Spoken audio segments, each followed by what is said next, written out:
Donc, on passe à l'exercice 3. On avait vu l'exercice 1 et 2 la semaine dernière.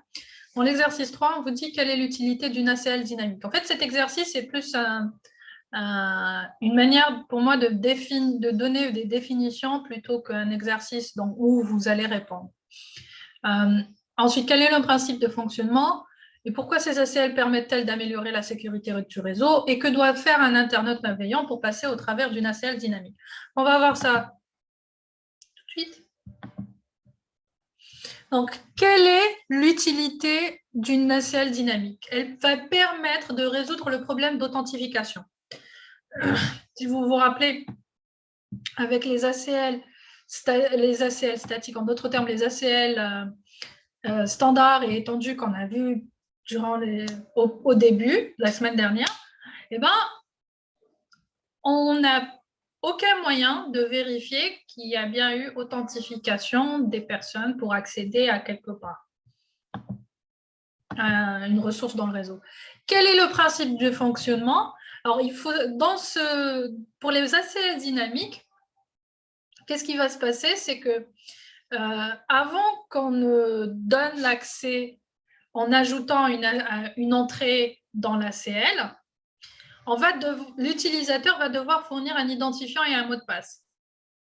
Dès qu'il fournit l'identifiant et le mot de passe, il y a une entrée dans les ACL, une instruction dans les ACL va être rajoutée et elle va être là pendant un temps limité. Au bout d'un certain temps, elle n'est plus... elle ne marche, soit elle se désactive. Voilà. C'est pour ça qu'on appelle ça une ACL dynamique.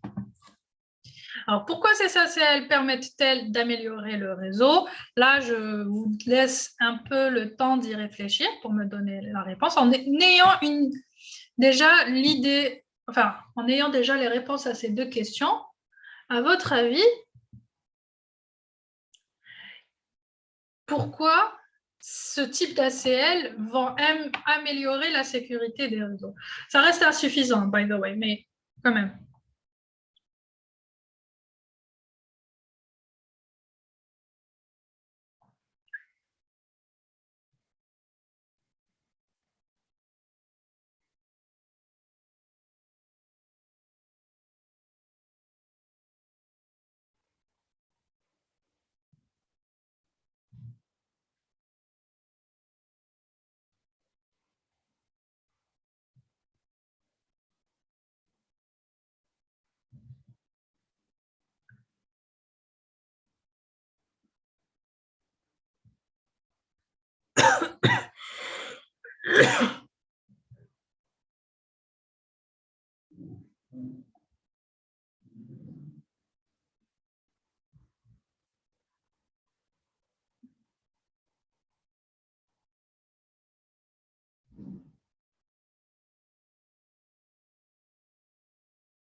Personne?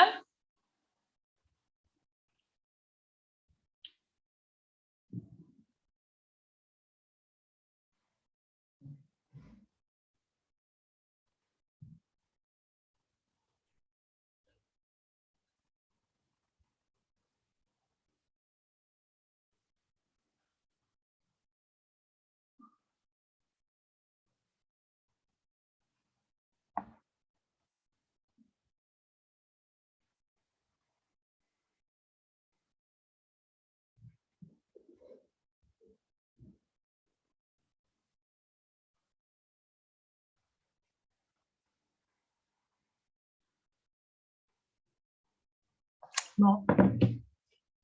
Personne. Donc, elle permet d'identifier l'utilisateur lui-même et pas seulement son adresse IP, puisque dans les autres, on vérifiait par rapport à une adresse IP. Là, l'utilisateur doit s'identifier en mettant un identifiant et un mot de passe, ce qui est beaucoup mieux d'un point de vue sécurité que ce que c'était juste avant.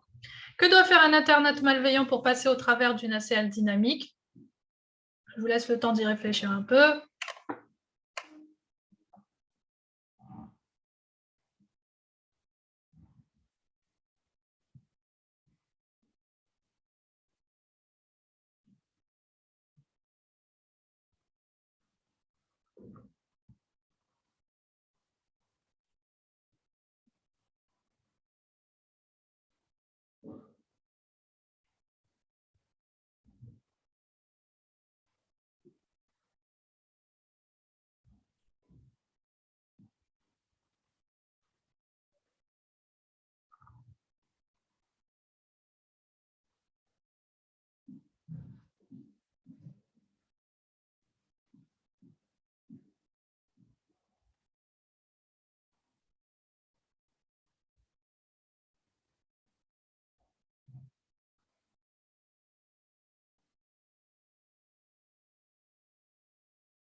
Personne?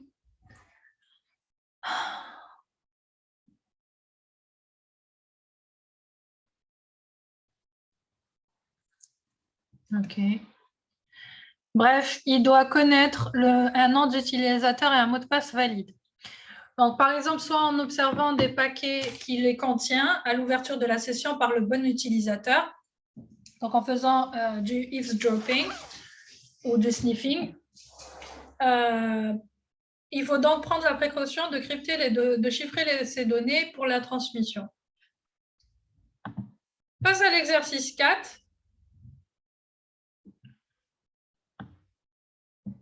On vous dit dans cet exercice, alors username, toto, password, tutu, on est en train de, ça permet de dire quels sont les noms d'utilisateurs et le mot de passe. Interface serial 0, on va dans la configuration de l'interface série 0. IP address 172.18.23.2.255.255.255.0. Donc l'adresse IP de l'interface série 0, c'est 172.18.23.2. Et son masque de sous-réseau, c'est /24. IP access group 101 in. Donc on va avoir la liste des commandes, des instructions d'ACL qui va avoir le numéro 101 en entrée de cette interface série 0. Dans cette liste, on retrouve une seule instruction, access list 101, dynamic myTestList. Alors, myTestList, c'est le nom de la commande dynamique. Vous pouvez l'appeler comme vous voulez, ça aurait pu être appelé différemment. Timeout 120, donc au bout de 120 secondes, si la commande n'est plus utilisée, alors on coupe. Permit IP any. Line VTY 0, login local, autocommand access enable, timeout 5. Donc, login local, c'est juste pour dire comme quoi on va se loguer, donc s'authentifier en local. En d'autres termes, on verra ce qui va être utilisé. Mais bon, à l'image. Donc, quels utilisateurs pourront entrer sur le réseau après s'être identifiés?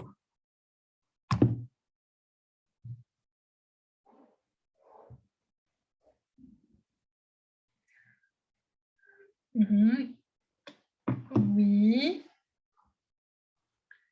Alors, En fait, tous ceux qui se sont authentifiés vont pouvoir entrer dans le réseau. Là, dans le cas présent, c'est Toto. Donc, toute personne qui connaît le nom d'utilisateur et le mot de passe de Toto va pouvoir accéder au réseau. Question suivante. Un essai montre que le fonctionnement n'est pas satisfaisant. Pouvez-vous proposer une modification? Alors, avant de proposer une modification, pourquoi il y a un problème? Pourquoi est-ce qu'il y a un problème?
Personne?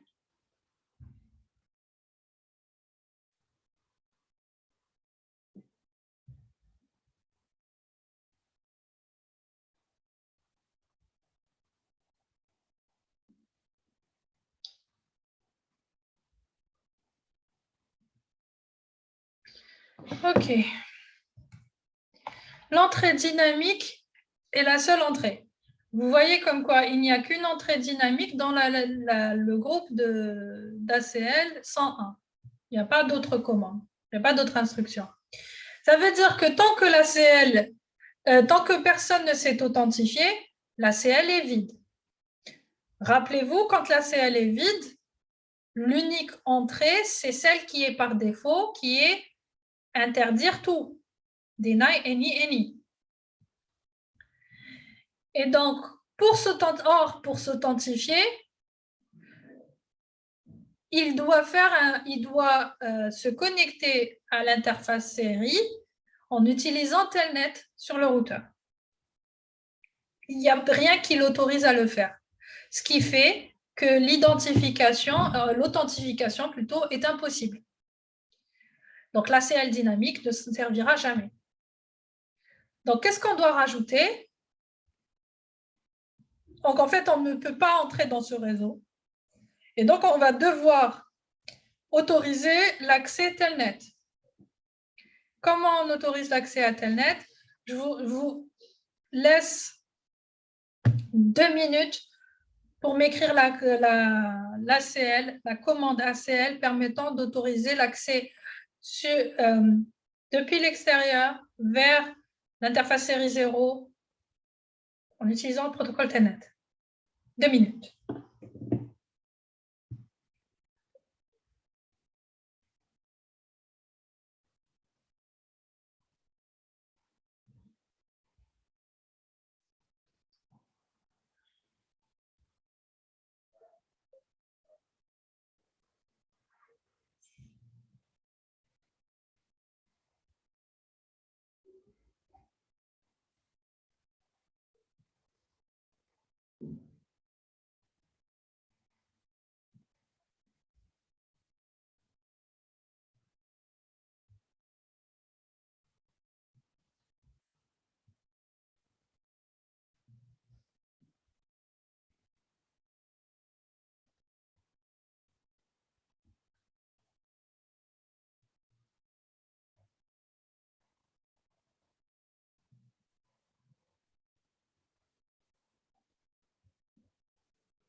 Pas de réponse?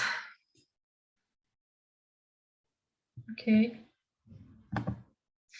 And here's the answer. Access List 101, Permit TCP. Alors, Telnet est un protocole qui est encapsulé dans du TCP. La source, c'est ENI. On ne connaît pas d'où ça vient, qui va essayer de s'authentifier. Ensuite, la destination, c'est l'interface série 0, donc host 172.18.23.2, equal EQ. Alors, Telnet, mais en fait, on aurait dû mettre 23. Hein. Le port TCP utilisé pour Telnet, c'est 23. Ensuite, on désire que l'utilisateur autorisé ne puisse entrer sur le réseau que depuis le poste utilisant l'adresse IP 195.206.51.27. Comment est-ce que vous modifiez cette ACL, cette commande qu'on vient de rajouter? Je vous laisse le temps de l'écrire, de la voir pour pouvoir ensuite... Je vous laisse 30 secondes pour l'écrire. Je repasse à la diapo suivante pour que vous puissiez voir l'adresse IP suivante. D'accord?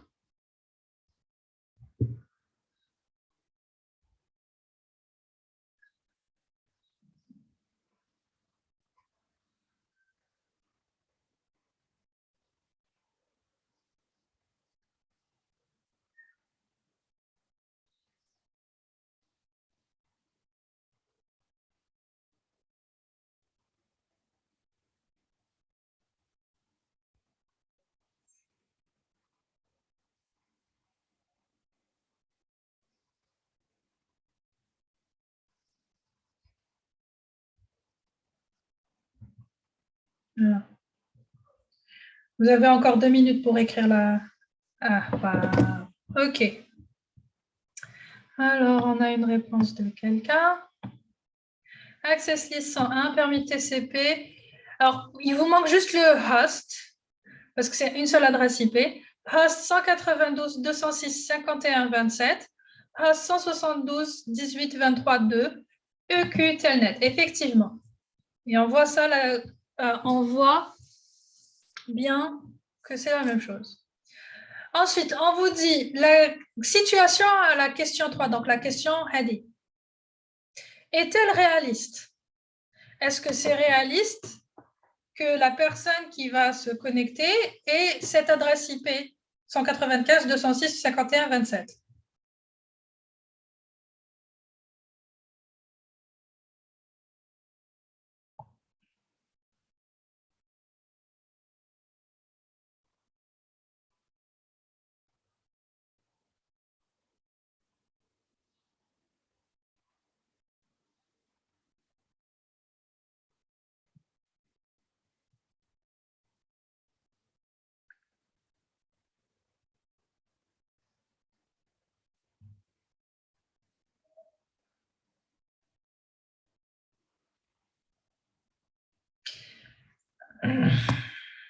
Alors,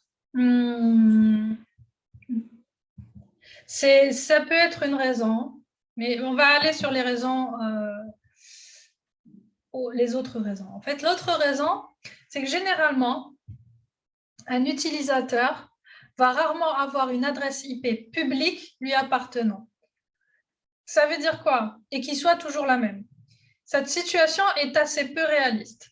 Ça n'a rien à voir avec le fait que ce soit dans le même sous-réseau ou pas. Donc, question suivante, c'est identifier les deux principales situations qui permettent à un poste client de sembler avoir une adresse IP publique. Vous vivez une des deux situations là maintenant. Il vous manque la deuxième.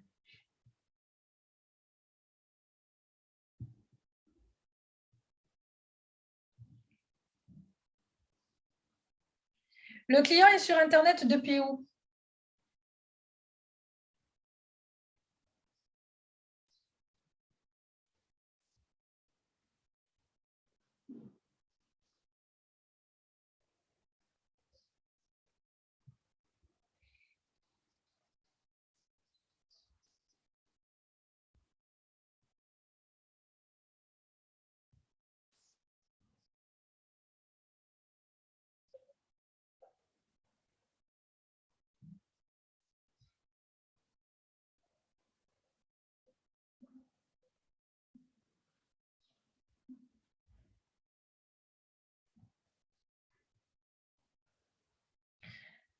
Depuis où était important.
Yes.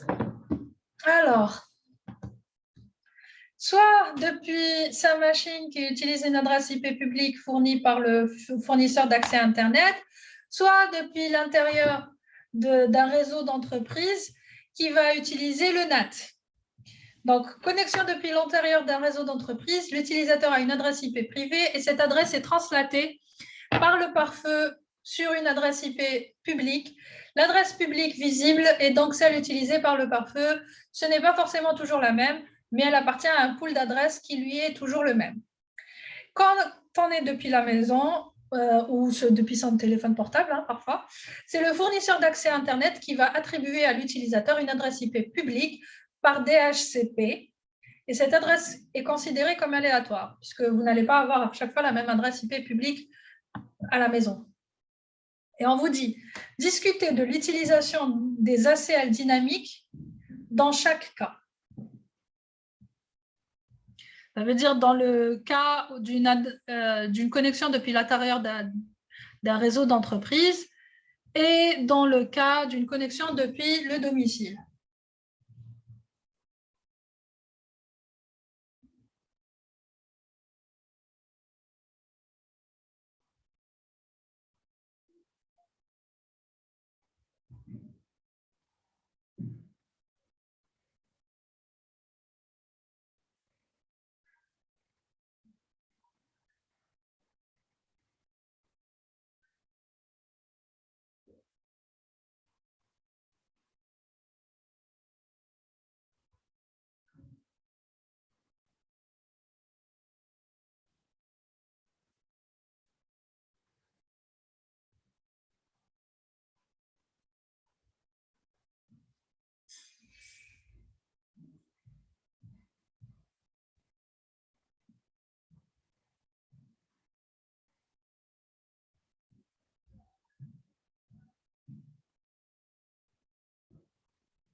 Personne?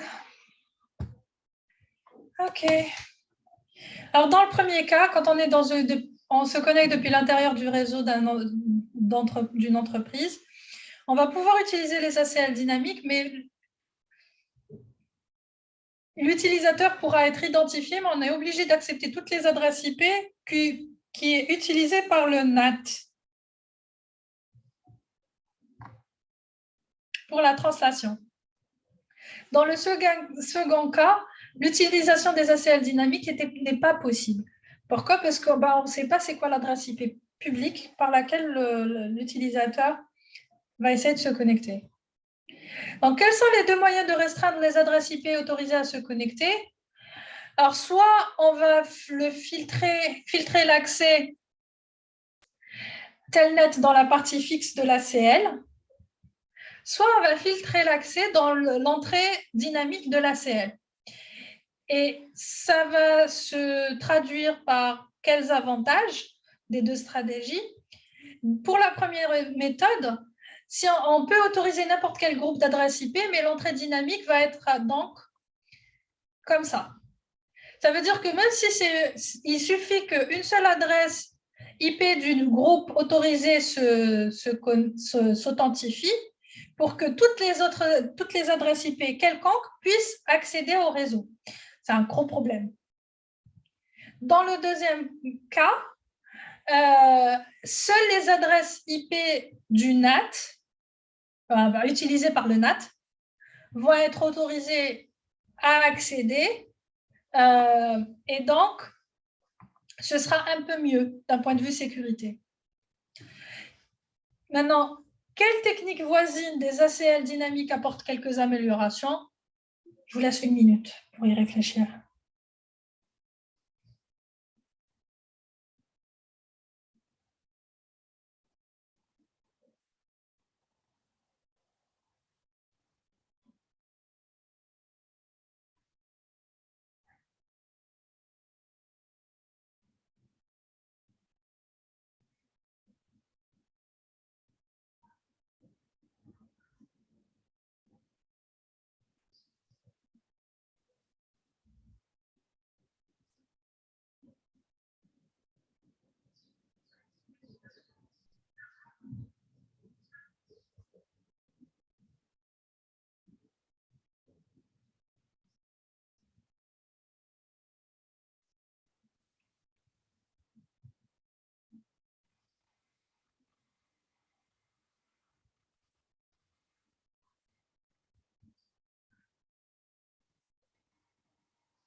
Le proxy d'authentification. Donc, on va remplacer l'authentification Telnet par un serveur HTTPS, pas HTTP. L'authentification se fera obligatoirement par un serveur déporté. Généralement, on va utiliser Radius ou autre. Et plusieurs entrées dynamiques peuvent être rajoutées par le serveur déporté où il va rajouter ça directement.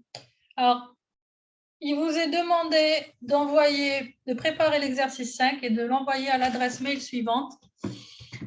Je vous en... Ah, c'est là.